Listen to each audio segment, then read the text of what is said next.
Welcome to the show. ডালিউডের king Shakib Khan আবারও নিয়ে আসছেন নতুন চমক। তাণ্ডবের সাফল্যের পর এবার ঘোষণা দিলেন তার নতুন cinema Prince once upon A time in Dhaka.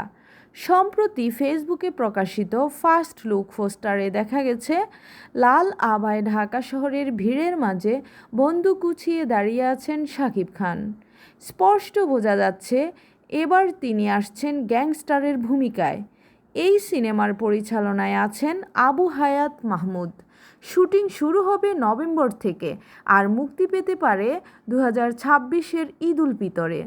নায়িকা কে হবেন তা এখনও চমক হিসেবেই রাখা হয়েছে। পোস্টার প্রকাশের পর থেকেই নেট দুনিয়ায় তোলপাড়। ভক্তরা বলছেন শাকিব মানেই চমক। আপনি কি ভাবছেন শাকিব খান এই চরিত্রে কতটা ভিন্ন মাত্রা যোগ করবেন?